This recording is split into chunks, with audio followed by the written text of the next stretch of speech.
వారం సంతూర్ జుమ్మందినాదం కోటి గారితో సాగుతున్నటువంటి ముఖాముఖి కార్యక్రమానికి మరొక్కసారి మీ అందరికీ స్వాగతం తెలియజేసుకుంటూ ఎన్నో క్వశ్చన్స్ ఉన్నాయి సార్.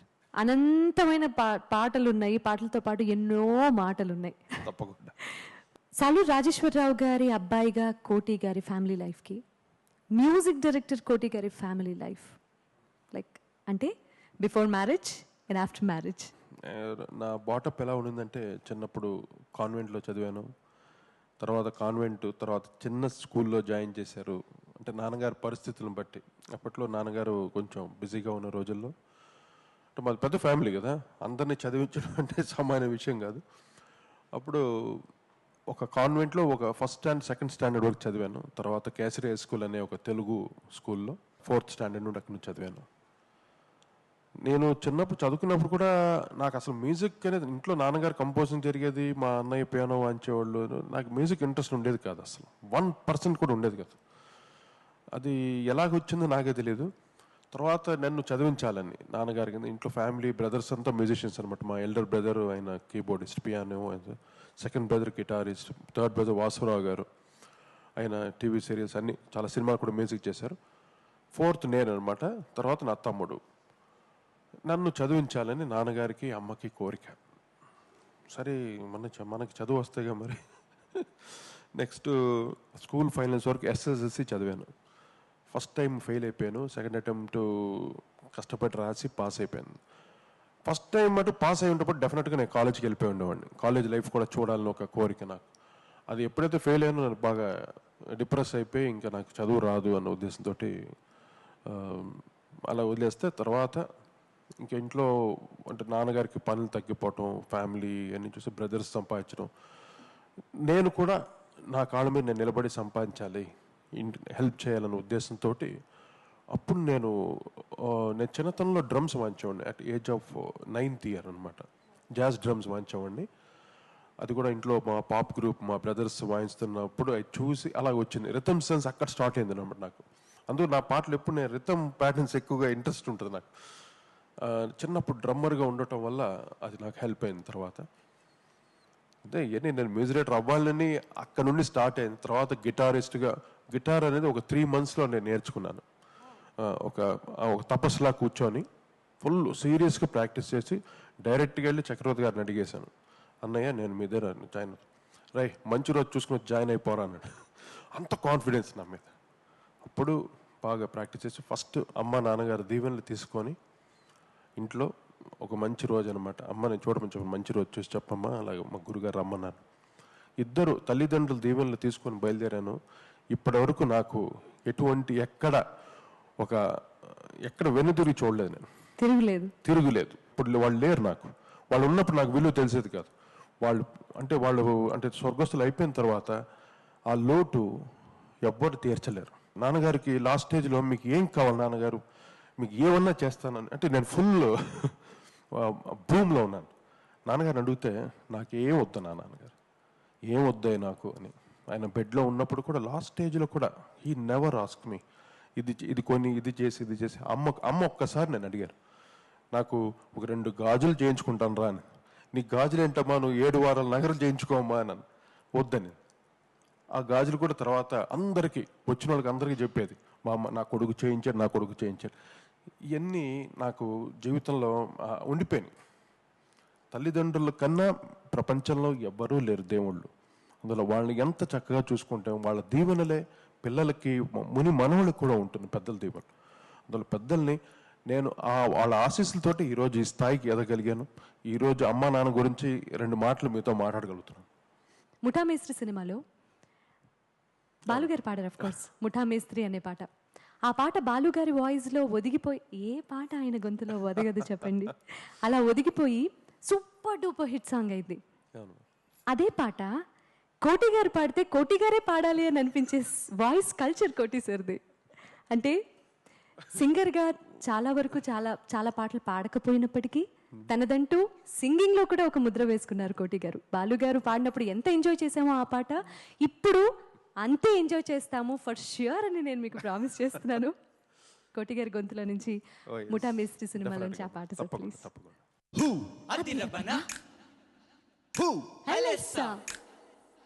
హూ అతిరవన హూ హలెస్సా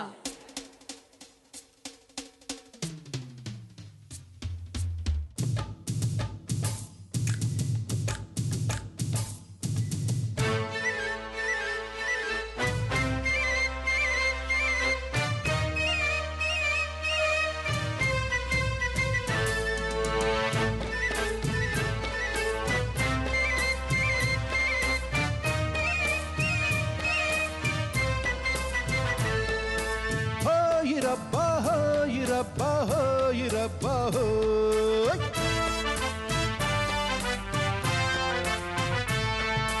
హోయిరబ్బా హోయిరబ్బా హోయిరబ్బా హోయ్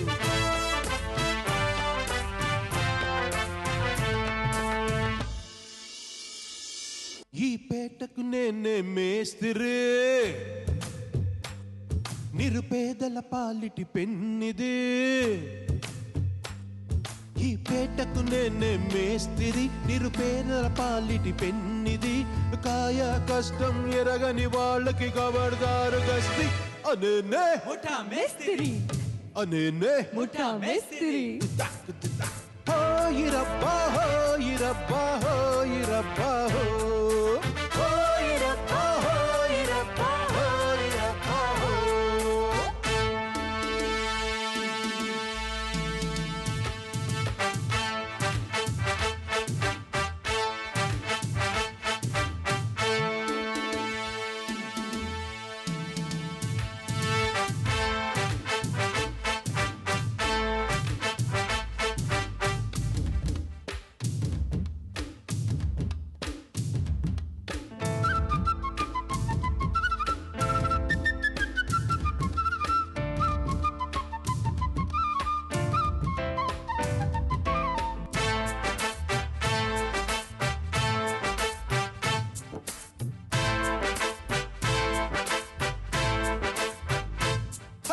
సూపర్ బాపతి సుకుమారి నీ షేపులు కరగక తప్పదులే ఆహా ఓహే అది తాక్ తాక్ కాకరకాయల కామాక్షి నీ చేదుకు బెల్లం యమరుచిలే ఆహా ఓహో అది తాక్ తాక్ దేవుడిచ్చిన కాయలకే మనిషి పెంచెను పైరేటు ఇష్టజీవి సపాటు కష్టజీవికి గ్రహపాటు గుంటూరు గోంగూర ఉలుపంత వలపేరా నీ కందకు దురదైతే నా చేమకు సరదారా కసిగా ముసిగా బతికే వాళ్లకు కలేజాలు జాస్తి అనేనే ముఠా మేస్త్రి అనేనే ముఠా మేస్త్రి జితాక్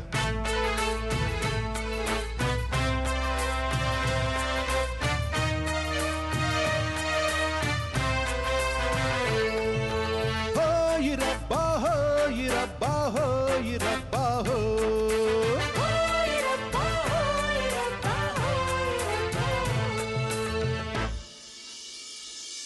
ఈ పేటకు నేనే మేస్తిరే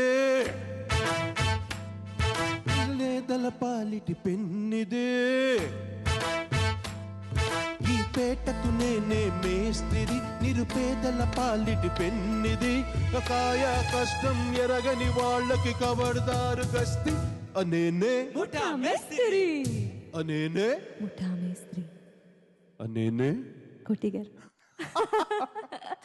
ఈ పేటకి ముఠా మేస్త్రి థ్యాంక్ యూ మా fantastic fabulous excellent super too good సరే ఈ పాటను మట్టుకు మొత్తం నిలబట్టి నేను పాడించావు నిలబడితేనే ఈ పాట పాడగలను సార్ కూర్చొని ఎలా ఎలా కూర్చోగలరు అంటే అప్పుడు చేసినప్పుడు అనుకున్న ఈ సాంగ్ మంచి ఊపు సాంగ్ ఎప్పుడు నేను ప్రోగ్రామ్స్ పాడిన ఇదే రెస్పాన్స్ అనమాట ఇలాగే పాడుతుంటా నాకు ఊపు వచ్చేస్తుంటా thank you so much thank you so much మా ఆడియన్స్ అంతా బాగా ఎంజాయ్ చేస్తుంటారు ఎస్పెషల్లీ చిరంజీవి గారి ఫ్యాన్స్కి అంతా చాలా ఇష్టమైన సాంగ్ ఇది ఈ సాంగ్ మట్టుకు దీనికి ఒక ఎక్స్పీరియన్స్ ఉంది ఇంట్రడక్షన్ సాంగ్ అంటే చాలా రోజులు టైం తీసుకున్నాడు చిరంజీవి గారికి ఈ సాంగ్ మట్టుకు 1.5 months పట్టింది అంటే దీని మీద కంపోజ్ చేయడం కాదు ఆ ట్యూన్ పుట్టడానికి ఒకసారి సడన్గా అన్నపూర్ణ స్టూడియోలో ఒక మధ్యాహ్నం షూటింగ్ జరుగుతుంటే ఆ రోజు ఫుల్గా భోంచేసి హాయిగా అందరూ పడుకొని లేచాను 3 గంటలకి అప్పుడు వచ్చింది రావటం అది వచ్చింది ఆ బిట్ నుండి స్టార్ట్ చేస్తాం అనమాట. అక్కడ అది ఇన్స్పిరేషన్ అనమాట. ఆ ఫ్లూట్ బిట్ నుండి అలా చేస్తూ చేస్తూ అలా ట్యూన్ కంపోజ్ చేసాం. ఎప్పటికీ ఈ పాట ప్రతి ఒక్కరు బాగా ఎంజాయ్ చేస్తారు అనమాట. ఫుల్ ఊపున్న సాంగ్. ఎప్పటికీ evergreen song, ever hit song. And Muta Mestri, మా ముఠా మేస్త్రి మీరు. అమ్మో, thank you. Please have a seat sir. తాడిని తన్నేవాడుంటే దాన్ని తలదన్నేవాడుంటాడు అనేది సామెత. 1000 చిత్రాలకు పైగా సంగీత దర్శకత్వం వహించినటువంటి చక్రవర్తి గారి ప్రభంజనాన్ని ఆపుతూ ఇళయరాజా గారు చిత్రరంగంలోకి ప్రవేశించారు. అంటే అక్కడి నుంచి మళ్ళీ ఇళయరాజా గారి సంగీత గంగా ప్రవాహాన్ని మలుపు తిప్పుతూ రాజ్కోటిలు ఇండస్ట్రీలో ఒక ముద్ర వేసుకున్నారు. అంటే ఇది సామాన్యమైన విషయం కాదు, ఇది ఫ్యాక్ట్ అండ్ ఇదే హిస్టరీ. ఇంత సంపాదించుకోవాలి అంటే దాని వెనకాల ఎంతో కృషి ఉంటుంది. ఎలా కృషి చేశారు? రాత్రింబవళ్ళు అసలు మీరు పడుకున్నారా, తిన్నారా, కనీసం మంచినీళ్ళు తాగే టైం అన్నా మీకు దొరికిందా? ఎంత కృషి చేస్తే, ఏ రేంజ్లో కృషి చేస్తే మీరు ఈ స్థాయికి చేరుకున్నారు సార్? చాలా గ్రేట్ క్వశ్చన్ సునీత. ఇది ఇంతవరకు ఎవరు అడగలేదు నన్ను. నువ్వు అడుగుతుంటే నాకు భయం వేస్తుంది దానికి సమాధానం చెప్పడానికి. అంటే మా గురుగారు, నువ్వు చెప్పినట్టు మా గురుగారు ఒక 1000 సినిమాలు చేసిన తర్వాత ఇళయరాజా గారు వచ్చిన తర్వాత ఒక ట్రెండ్ ఆయన మార్చారు. అదే ఇళయరాజా గారితోటి మేము అనిపించుకుంది ఏంటంటే, ఆ రాజ్కోటిలు బాగా చేస్తున్నారంటే వాళ్ళతో చేయించుకోకూడదా అని ఆయన నోటితో చెప్పి ఎన్నో సినిమాలు మాకు ఇటు తోలాడు ఆయన మా పక్కకి. ఒక ఇళయరాజా గారు పక్కన నిలబడాలంటే చాలా కష్టమైన పని అది. దానికి ఎంత కృషి చేయాలి. నేను రాజు డే అండ్ నైట్ వర్క్ చేసాం. ఒక పోటీ, ఆ స్పిరిట్ తోటి ఒక పాటను కంపోజ్ చేయటం, ఆ బీట్లు, దాని ప్రజెంటేషన్ టోటల్గా ఎక్కువగా డిఫరెంట్గా థింక్ చేసేవాళ్ళు. అఫ్కోర్స్ కొన్ని ఇన్స్పిరేషన్ కూడా తీసుకునేవాళ్ళం. సాంగ్స్ ఏంటంటే ఉన్న కాంపిటీషన్లో మీరు నిలబడాలంటే ఈవెన్ ఆయన కూడా కొన్ని ఇన్స్పిరేషన్ ఉండేది. బట్ ఆ మహానుభావుడి దగ్గర నిలబడాలంటే చాలా కష్టం. ఆ మహానుభావుడి దగ్గర నేను గిటార్ వాయించాను. ఎంత ఎంకరేజ్ చేశాడంటే, ఏదో కొత్త వాడు వచ్చాడు వీడిని బెదిరించాలని కాకుండా ఫుల్గా ఎంకరేజ్ చేసి, ఆ టీంలో ఉన్న విజయ్ మాన్యుల్ అనే ఒక కీబోర్డ్ ప్లేయర్, తను వచ్చి బేస్ ప్యాటర్న్తో నాకు చెప్పి ఇలాగ ఎంకరేజ్ చేశారు ఆ రోజులు.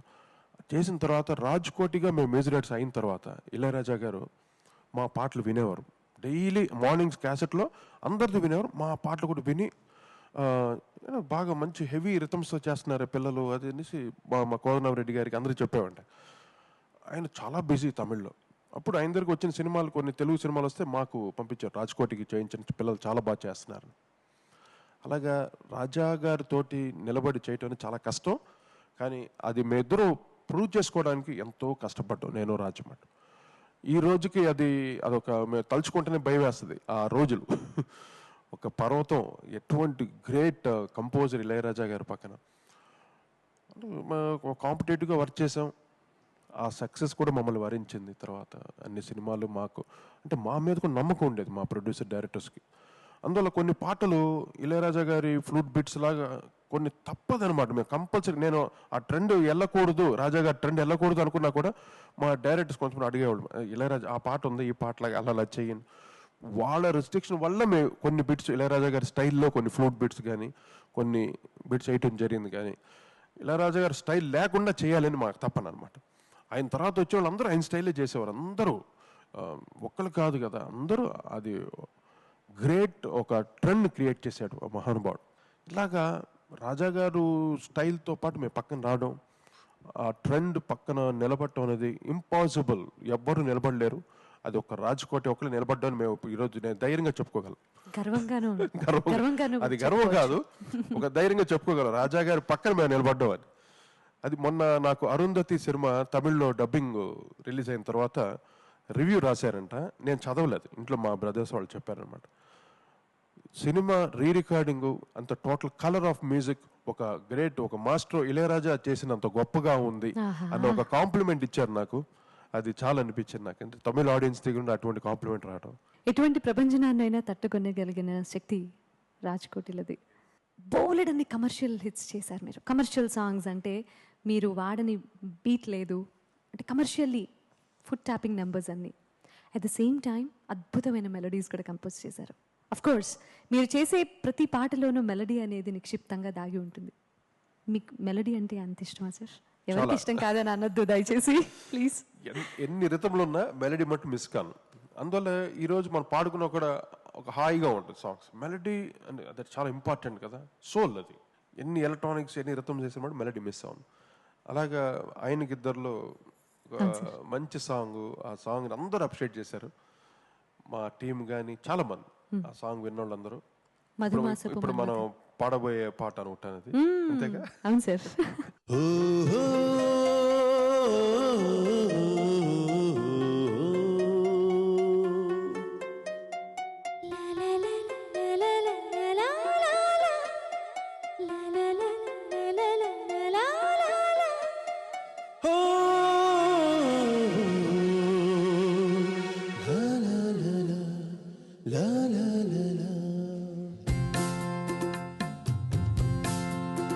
మధుమాసపు మన్మద రాగమా, మది పాడిన మంజుల గీతమా,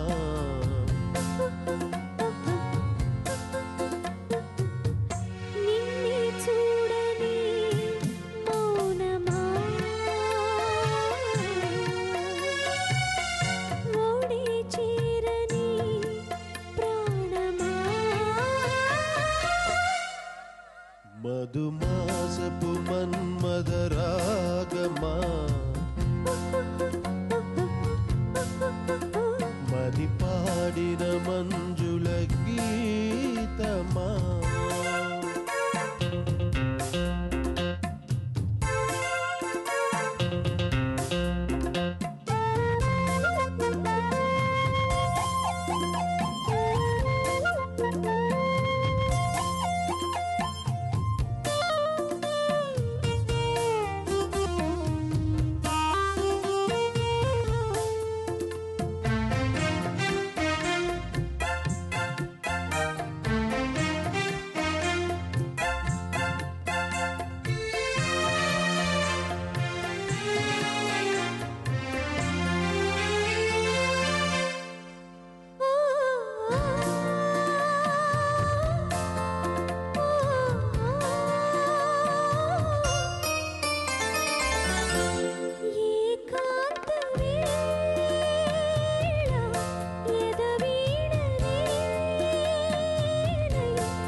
శ్వాస తీరాలి తీరాలి ఆశ పరువపు సరిగమలో, మధుమాసపు మన్మద రాగమా, మది పాడిన మంజుల గీతమా,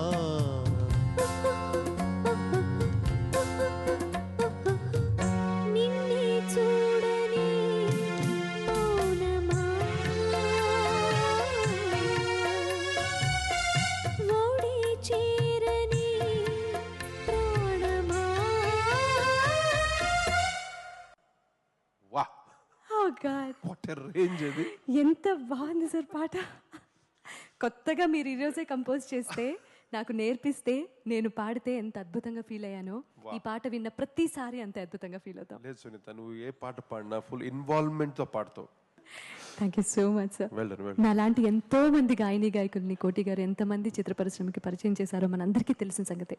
ట్రెండ్కి అనుగుణంగా మార్పులు చేర్పులు చేస్తూ చేస్తూ చేస్తూ వస్తూ సంగీతంలో ఇంకా ఏదో చేయాలన్న తపన పెంచుకుంటూ పోతున్నటువంటి మ్యూజిక్ డైరెక్టర్ శ్రీ కోటి గారితో ఈనాటి సంతూర్ జుమ్మందినాదం కార్యక్రమంలో మరిన్ని పాటలు మాటలు వినాలంటే మాత్రం ప్రస్తుతానికి ఒక చిన్న బ్రేక్ తీసుకోవాల్సిందే.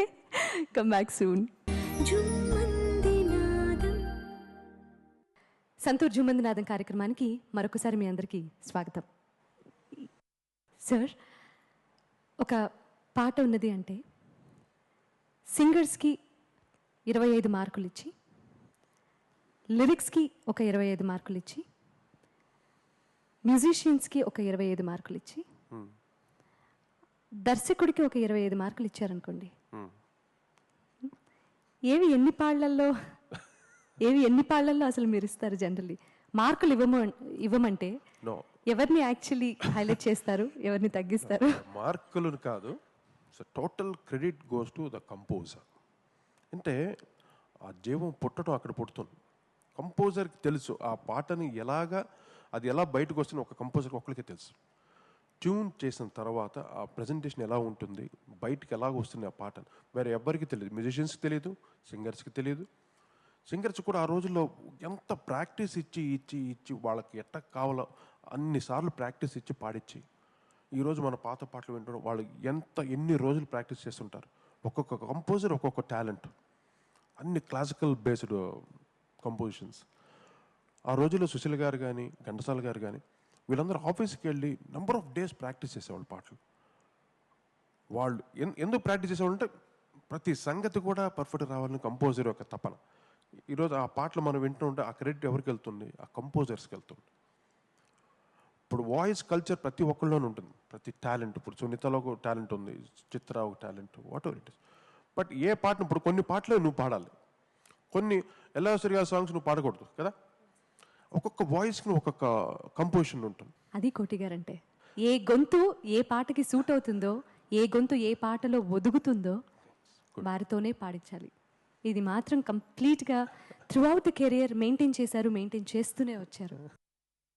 ఎవరింటికి వెళ్ళినా, యూఎస్లో కానీ లేకపోతే మా ఇళ్ళల్లోనే ఎవరింటికి వెళ్ళినా ఒక 2-3 సినిమాలు పర్టికులర్గా పొద్దునుంచి రాత్రి వరకు, అది first show, second show, mid night, and every time ఎప్పుడు వెళ్ళినా అదే సినిమా నడుస్తూ ఉండేది ఒక పర్టికులర్ టైంలో.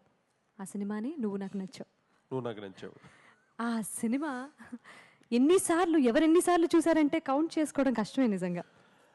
అంటే అప్పట్లో మనకి పాత సినిమా ఒకటి ఉంది, ఇది గుండమ్మ కథ. అంత అంటే ప్రతి ఎన్నిసార్లు చూసినా బోర్ కొట్టదు. గుండమ్మ కథ కదా, ఎగ్జాక్ట్లీ.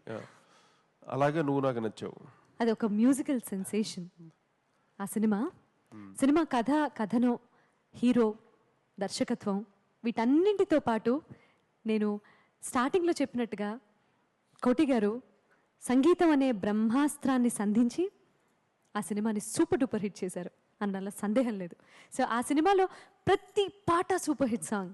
సినిమాలో ఒక ఆడియోలో ఒక 6 పాటలుంటే అందులో 2 హిట్ అయ్యాయి, 3 హిట్ అయ్యాయి అని చెప్పుకుంటూ ఉంటాం. అలా కాకుండా ఈ సినిమాలో మొదటి పాట నుంచి చివరి పాట వరకు ప్రతిదీ అందరూ పాడుకునేటటువంటి పాట. ఆ రేంజ్లో ఒక సూపర్ హిట్ ఆడియో ఇవ్వటం అనేది కోటి గారికి తప్ప ఇంకెవరికి చెల్లుతుంది? అంటే ఆ సబ్జెక్ట్ ఇన్స్పైర్ చేసింది డైరెక్టరు, రైటర్, వాళ్ళు ఇచ్చిన ఇన్స్పిరేషన్. అంతేగాని స్టోరీ ఉందంటే డెఫినెట్గా మ్యూజిక్ మనకి చేయాలని బాగా ఇన్వాల్వ్ అవుతుంది. స్టోరీ లేకుండా, సిచ్యువేషన్స్ లేకుండా మ్యూజిక్ చేయాలంటే ఎంతైనా కొంచెం బోరింగ్గా ఉంటుంది. నువ్వు నాకు నచ్చేవి ఏంటంటే టోటలీ సిచ్యువేషన్స్, అన్నీ మంచి సిచ్యువేషన్ డ్రైవ్తో, ఈవెన్ డూయిట్స్ వచ్చినా కూడా మంచి సిచ్యువేషన్ వస్తుంది. అలాగా స్టోరీ ఉంటే డెఫినెట్గా మంచి మ్యూజిక్ పుట్టడానికి చాలా ఛాన్సెస్ ఉన్నాయి. Not only me, any composer. మంచి స్టోరీ దొరికితే మటుకు అదరగొట్టేస్తారు ఎవరైనా సరే. దొరికింది కదా. Exactly sir. సరే, ఉన్న మాట చెప్పని ఊరుకుంటే ఒప్పుకోదు.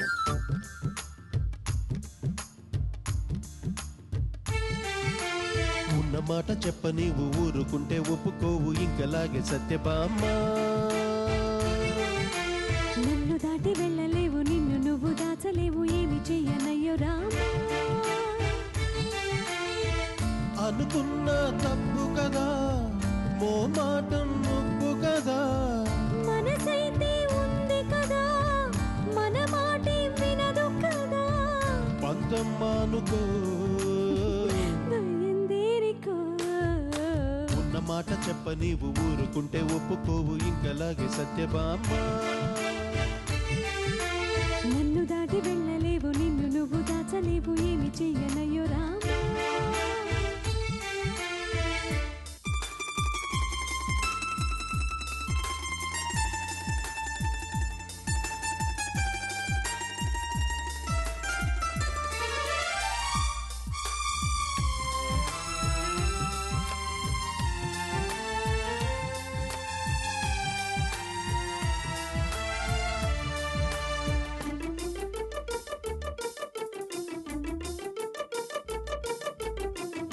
పొద్దన్న కొద్ది తుంటరిగా తిరగకలా నా వెనక నిద్రల కూడా ఒంటరిగా వదలవుగా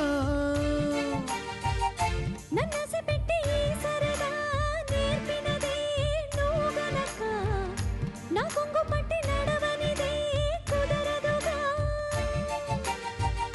అడుగడుగున ఎదురైతే ఏ దారితో చదుగా అటు ఇటు ఎటు తేల్చవుగా మన కథను తొందరగా ప్రతి చోట నీ నవ్వే పిలుస్తుందిగా నన్ను దాటి వెళ్ళలేవు నిన్ను నువ్వు దాచలేవు ఏమి చెయ్యనయ్యురా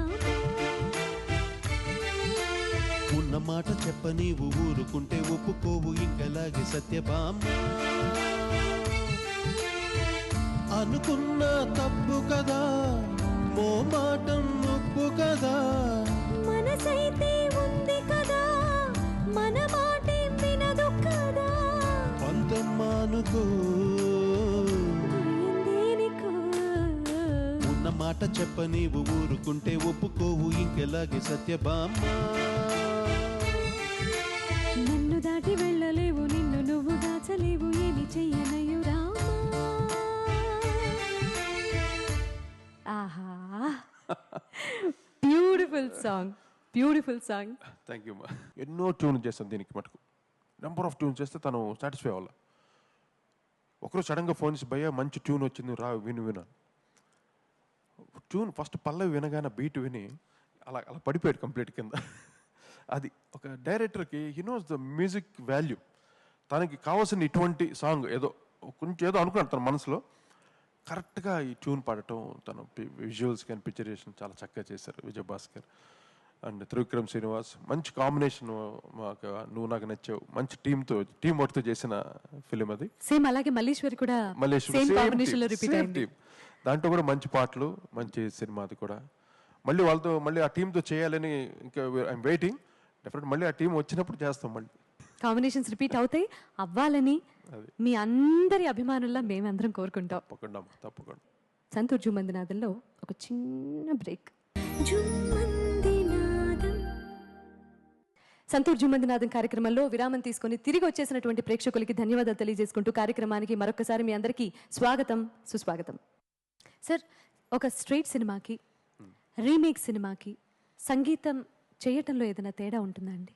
అంటే అది కొంతమంది ఏం చేస్తారంటే, ఇప్పుడు యాదవ్కి భారత్ ఉంది, సెన్సేషనల్ హిట్. ఒక ప్యాస పెద్ద మ్యూజికల్ హిట్. ప్యాసాని మళ్ళీ పూన్ తీశారు చక్రవర్తికి, మా గురుగారి మ్యూజిక్ దానికి. కానీ ఒరిజినల్ సాంగ్ని అడాప్ట్ చేయకుండా ప్రతి సాంగ్ ఫ్రెష్గా చేశారు. అంటే ఆ గట్స్ మా గురుగారికి ఉండడం నిజంగా సెన్సేషనల్ హిట్ మ్యూజిక్. మల్లెపూ, చిన్న మాట. అలాగా యాదవ్కి భారత్ కూడా అన్నదమ్ముల అనుబంధం అని తెలుగులో రీమేక్ చేశారు. అప్పుడు దాంట్లో కూడా ఒక్క సాంగ్ కూడా ఆయన హిందీ ఏది తీసుకోవాలి. బట్ ఏంటంటే ప్రొడ్యూసర్స్కి ఏంటంటే రైట్స్ కొనుక్కున్న తర్వాత దే కెన్ యూజ్ ట్రాక్స్ అనమాట. హిందీ సాంగ్స్ కానీ బ్యాక్గ్రౌండ్ మ్యూజిక్ కానీ వాళ్ళు యూజ్ చేసుకున్న హక్కులు రాసిచ్చేస్తారు డబ్బింగ్ సినిమా కొనుక్కున్నప్పుడు, రైట్స్ కొనుక్కున్నప్పుడు. యాజ్ ఇట్ ఈస్ మేము సాంగ్స్ ఏది తీసుకోవాలి. కొంతమంది ఫోర్స్ చేస్తారు ప్రొడ్యూసర్స్, ఇలా కొన్ని చెయ్యాలంటే కొన్ని చేయక తప్పదు. అక్కడ మటుకు చాలా డెలికేట్గా ఉంటుంది సిచ్యువేషన్. సో అన్నిటికీ తట్టుకొని అంతే వెళ్ళిపోవడమే. అంతే టోటల్గా అల్టిమేట్గా ఏంటంటే సక్సెస్. ఎగ్జాక్ట్లీ. ఇక్కడ సక్సెస్ ఇవ్వాలి అంతే. సినిమా హిట్ అవుతే అందరికీ, హోల్ టెక్నీషియన్ టీమ్కి, హోల్ ఇండస్ట్రీకి అది వర్కౌట్ అవుతుంది. అందువల్ల మేము మనకి సక్సెస్ కావాలన్న ఉద్దేశంతో కొన్ని కాంప్రమైజ్ అయిపోయి వెళ్ళిపోతుంటాం. అంటే ఒకటి కావాలి అనుకుంటే ఒకటి వదులుకోవాలి అన్నది నానుడి. అయితే మీరు ఇంత కెరీర్ గెయిన్ చేశారు, సాక్రిఫైస్ చేసిన సందర్భాలు ఏమన్నా ఉన్నాయా మీ పర్సనల్ లైఫ్లో? అయ్యా చాలా పర్సనల్ అని అది అవన్నీ అంటే బయటికి చెప్పేవి కాదు. సాక్రిఫైస్ అని చాలా ఉంటాయి జీవితంలో. సాక్రిఫైస్ చేయకపోతే ఈ స్థాయికి కూడా రాలేము మనం. చాలా మనం సాక్రిఫైస్ చేయాలి మన లైఫ్లో. దానివల్ల మీరు కోల్పోయాను అనుకున్నదే లేదు, నేను అనుకోలేదు. ఆ రిగ్రెట్స్ లేకపోతే అనుకోకపోవటమే నా సక్సెస్ అంతే. ఇప్పుడు ఒక సాక్రిఫైస్ చేసినప్పుడు అరే మనం మిస్ అయిపోయామే అది అన్న ఫీలింగ్ పెట్టుకున్నాం అనుకోండి, మనం టోటల్ మిస్ అయిపోతాం. ఆ సాక్రిఫైస్ చేయడమే నాకు సక్సెస్ ఇచ్చింది. ఒక మంచి చేయటం వల్లే ఒక మంచి జరుగుతుంది అంటారు కదా, అలాగే ఒక సాక్రిఫైస్ కూడా ఒక మంచి. అది ఒకరికి హెల్ప్ అవుతుంది కదా సాక్రిఫైస్. సాక్రిఫైస్ అంటే ఏంటి అర్థం? ఒకరికి హెల్ప్ చేస్తున్నాం, వాళ్ళకి హెల్ప్ అయినప్పుడు మనకి డెఫినెట్గా సక్సెస్ వస్తుంది. కోపం వస్తుందా సార్? కోపం చాలా. అంటే ఇంత వర్క్ ప్రెషర్లో అసలు మీరు నాకు రాజుకి ఏంటంటే పేరు తిండి మొండి అని. నేను చాలా మొండోడిని, చాలా కోపిస్తోండి. ఒక ఇళయరాజు గారి తర్వాత నెక్స్ట్ నా దగ్గరే ఆ డిసిప్లిన్ ఉండదు. ఆ రిజర్వ్నెస్ కొంచెం భయపడేవాళ్ళు. తర్వాత నేను చాలా స్మూత్, వెరీ ఫ్రెండ్లీ. ఆ వర్క్ ప్రొఫెషనల్లో మట్టుకు నేను చాలా సీరియస్గా ఉంటాను. చీల్చి చెండాడేస్తారు. అంతే, ఎవరైనా సరే. అంటే నేను అనుకుంది రావాలి, అది వచ్చేంత యాక్చువల్గా ఈ మాట మీ అందరి కోసం, మా అందరికీ తెలుసు. మా అందరికీ సార్ ఎంత ఫ్రెండ్లీగా ఉంటారో తెలుసు.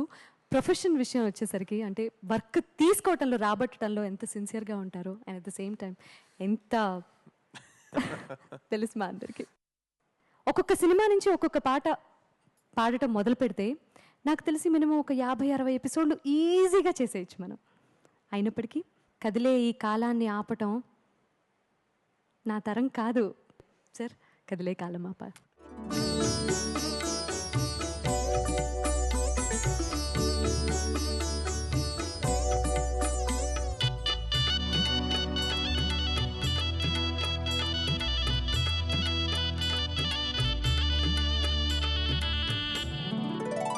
కదిలే కాలమా కాసేపు ఆగవమ్మా, జరిగే వేడుక కళ్ళార చూడవమ్మా, పేగే కదలగా సీమంతమాయలే ప్రేమ దేవతకు నేడే. కదిలే కాలమా కాసేపు ఆగవమ్మా.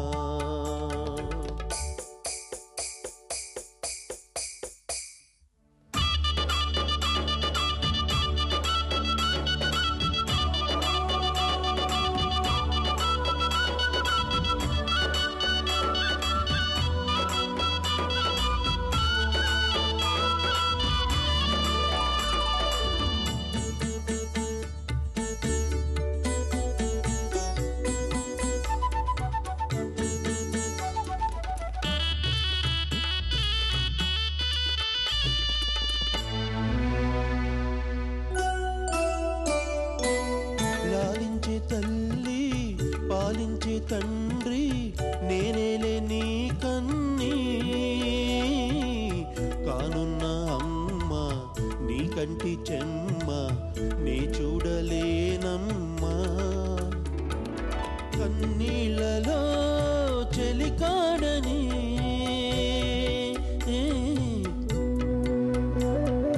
నీ కడుపులో పసివాడినే ఏనాడు తోడును నీడను. కదిలే కాలమా కాసేపు ఆగవమ్మా.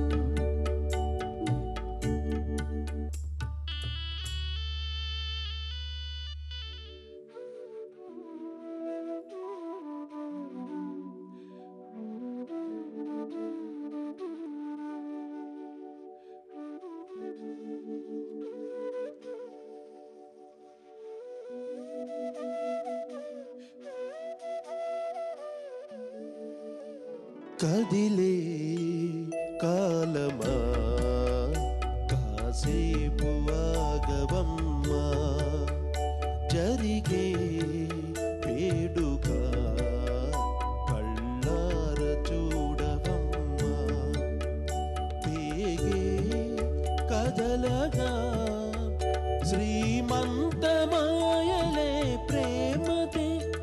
సారీ. ఎందుకంటే అమ్మ నాన్నగారు గుర్తుకొచ్చారు నాకు. పాడలేకపోతున్నాను. It's very touchy song. Very sorry.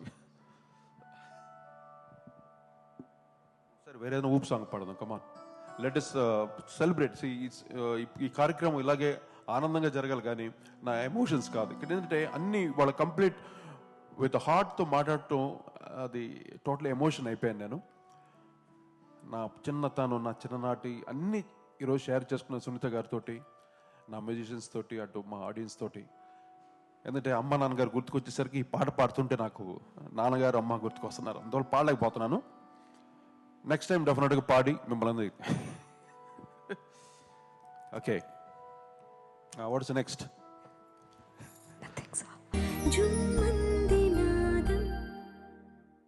Santoor Jummandinadam కార్యక్రమానికి మరొకసారి మీ అందరికీ స్వాగతం. ఆర్టిస్ట్ లైఫ్ అంటేనే, ఆర్టిస్ట్ అంటే మ్యూజిక్ డైరెక్టర్ కావచ్చు, సింగర్ కావచ్చు, లేకపోతే ఎవరైనా కావచ్చు, ఆర్టిస్ట్ వాళ్ళ లైఫ్లో చాలా చాలా ఇమోషన్స్ ఉంటాయి. ఆర్టిస్ట్ అంటేనే వెరీ ఇమోషనల్ పర్సన్ అని, ఇమోషనల్ పర్సన్కి పర్యాయ పదమే ఆర్టిస్ట్ అని అంటారు. అంటే we all go through so many emotions.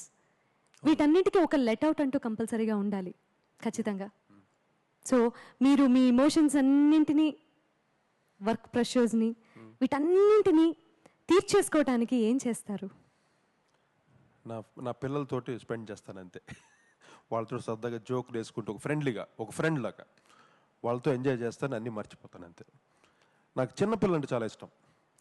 వాళ్ళు మాట్లాడే మాటలు, వాళ్ళతో సరదాగా ఏదో కథలు చెప్పడం, వాళ్ళు బెదిరించడం, ఇవన్నీ చేస్తుంటారు పిల్లలకి. వాళ్ళు ఫన్నీగా నా మీద పట్టడం, నన్ను కొట్టడం, అవి నాకు చాలా ఇష్టం. పిల్లలతో ఫన్నీగా ప్లే విత్.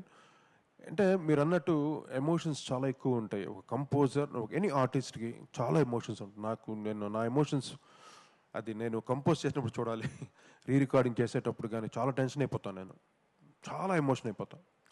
అర్థం చేసుకునే కుటుంబ సభ్యులు లేకపోతే కనుక చాలా కష్టం. ఆ విషయంలో నేను చాలా అదృష్టవంతుడు. ఎందుకంటే నాకు అటువంటి భార్య దొరకటం, అటువంటి పిల్లలు దొరకటం. అయితే ఒక్కోసారి నేను చాలా సీరియస్గా ఉంటాను. కోపం కూడా ఒకసారి ప్లేట్లు కూడా కొట్టేస్తుంటాయి, ఏదో ఇరిటేషన్గా ఉంటుంది సంథింగ్. అంటే ఏంటి ఇరిటేషన్ అంటే ఆ ట్యూన్ ఓకే అవ్వలేదు, లేకపోతే ఆ డైరెక్టర్ ట్యూన్ ఓకే చేయలేదా, నేను చేసింది ఎందుకు రీచ్ అవ్వలేదు, ఎందుకు నేను ఫెయిల్ అయ్యాను అన్న ఒక తపన ఉండేది. ఆ తపనతోటే కొన్ని చిన్న అవుతాయి, కానీ అదర్వైజ్ నేను ఎవరిని తిట్టినా ఆ క్షణం వరకే, తర్వాత అందరినీ కలుసుకుంటే అది నా నేచర్ అందరికీ తెలుసు, మా ఆర్కెస్ట్రాకి కానీ మా మొత్తం టీంకి అందరికీ. అందువల్ల నేను తిట్టినప్పుడు గమ్మున ఉంటారు, క్వైట్. తిట్టడం ఆశీస్సులు అనుకుంటారు. మా దిలీప్ అంటే మా రెహమాన్ ఎన్నిసార్లు తన్ని తిట్టి కొట్టడం కూడా, వీపు మీద కొట్టి ఇన్ని చేసేవాళ్ళు, ఇవన్నీ ఫ్రెండ్లీగా తీసుకునేవాళ్ళు. నేను అప్పుడు మర్చిపోతాను ఏదన్నా. ఈవెన్ రాజు నాకు చిన్న వస్తుంటాయి, చిన్న మనస్పత్తులు వచ్చినా కూడా అప్పటికప్పుడు మర్చిపోవటమే. Don't carry. Fantastic sir. మనం ఈ కార్యక్రమం మొదలుపెట్టిన దగ్గర నుంచి టువర్డ్స్ ద ఎండ్, ఈ నిమిషం వరకు కూడా మేము మేము మేము మేము అని మాట్లాడుతూనే ఉన్నారు కోటి గారు. కోటి గారు అంటే కోటి గారితో పాటు రాజ్ గారు కూడా అని వారు ప్రతి పదంలోనూ, ప్రతి అక్షరంలోనూ ప్రస్ఫుటంగా మనకి తెలియజేశారు. సో వాళ్ళిద్దరికి ఉన్నటువంటి అనుబంధం అండ్ వాళ్ళ కాంబినేషన్ అటువంటిది. ప్రేక్షకులందరి తరఫున, నా తరఫున, జుమ్మందినాథం టీం అందరి తరఫున ఒక్కటి అడగాలనుంది సార్ మిమ్మల్ని. మరి మళ్ళీ ఈ కాంబినేషన్ని మేము ఎప్పుడన్నా కార్డ్స్లో చూడగలమా? నాకు తెలీదు, అది దట్స్ అంతే, ఇట్స్ ఓవర్. మళ్ళీ కాంబినేషన్ అంటూ జరగాలంటే అది దైవ సంకల్పం అంతే. మా కార్యక్రమానికి వచ్చి మీ అమూల్యమైన సమయాన్ని, అనుభవాల్ని, అనుభూతుల్ని, అలా అనుమతి లాంటి పాటల్ని మాతో షేర్ చేసుకున్నందుకు మనస్ఫూర్తిగా కృతజ్ఞతలు తెలియజేస్తున్నాను సార్, జుమ్మందినాథం కార్యక్రమం తరఫున. అలాగే మీరు మరింత మంది ప్రతిభ గల వాళ్ళని ప్రోత్సహించాలి, వందల కొద్ది సినిమాలకి స్వరకల్పన చేయాలి. కోటి గారంటే కోటికొక్కడిగా కీర్తించబడాలి. శ్రీ దాశరథి అన్నట్టు, నా తెలంగాణ కోటి రతనాల వీణ అని ఆయన అన్నట్టు, మీ అభిమానులందరూ మా కోటి గారు కోటి రాగాల మేన అనుకునేలాగా, గర్వంగా చెప్పుకునేలాగా మీరు ఇంకా పైకి ఎదగాలని కోరుకుంటూ కార్యక్రమానికి వచ్చినందుకు సంతూర్ జుమ్మందినాథం ఎంటైర్ టీమ్ మెంబర్స్ అందరూ మీకు మనస్ఫూర్తిగా కృతజ్ఞతలు చెప్తున్నాను సార్. ఆకాశం దిగి వచ్చి మబ్బులతో వెయ్యాలి మన పందిరి, ఊరంతా చెప్పుకునే ముచ్చటగా జరగాలి పెళ్ళంటే మరి, చెరి సగమవమని మనసులు కలుపుతూ తెరచిన తరుణం, ఇది వరకెరుగని వరసలు కలుపుతూ ముగిసిన బంధుజనం, మా ఇళ్ళ లేత మా బిళ్ళ తోరణాలన్నీ పెళ్లి శుభలేఖలే, అక్షింతలేసి ఆశీర్వదించమను పెళ్ళినవి గాలిలే ఆకాశం దిగి వచ్చి మబ్బులతో వెయ్యాలి మన పందిరి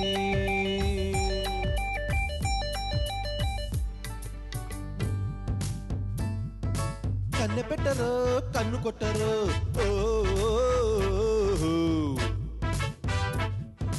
పాల పెట్టరు బయట పట్టరు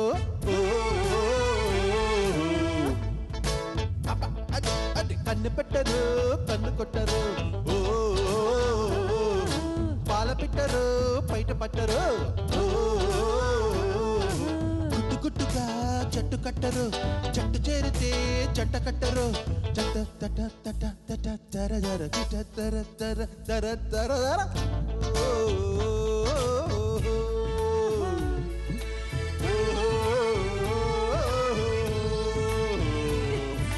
కన్ను పెట్టరు కన్ను కొట్టరు పాల పెట్టరు బయట పట్టరు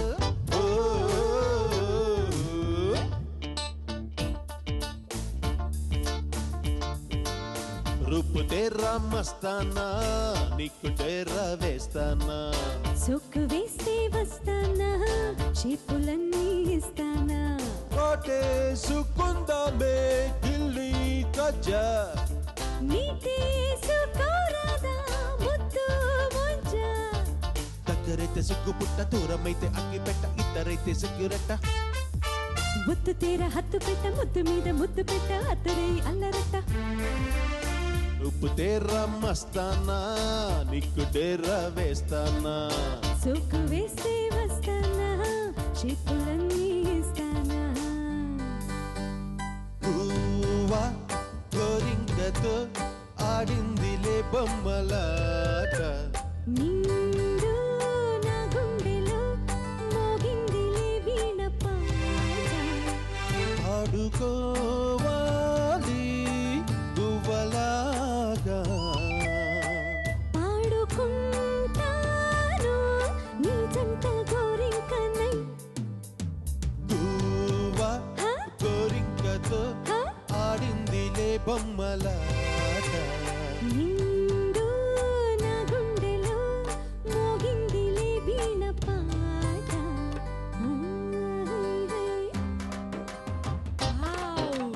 అత్తో అత్తమ్మ కూతురో మొత్తంగా ఎత్తులు వేసేయ మందిరో చిట్టో చిట్టమ్మ కూతురో మొత్తంగా సత్తా చూపించ మందిరో తుళ్ళి తుళ్ళి పడ్డ తల్లి మళ్ళీ మళ్ళీ అంది పుల్లి అబ్బా పువ్వ నాకే కావాలి హో.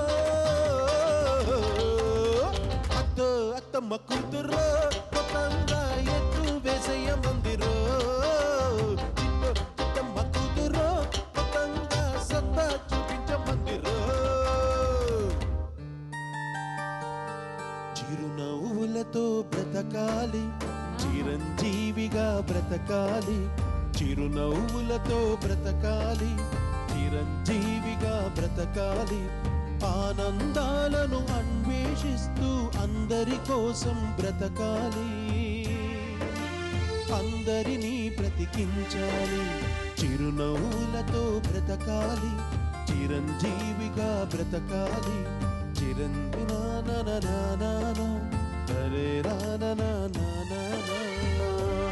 సో అర్థమైందేంటి? ఎప్పుడూ నవ్వుతూ ఉండాలి, మన చుట్టుపక్కల ఉన్న వాళ్ళందరినీ నవ్విస్తూ ఉండాలి. అంటే ఆల్వేస్ కీప్ స్మైలింగ్. మళ్ళీ వచ్చేవారు ఇదే నవ్వుతో మళ్ళీ మీ ముందుంటుంది మీ సంతూర్ జుమ్మందినాదం.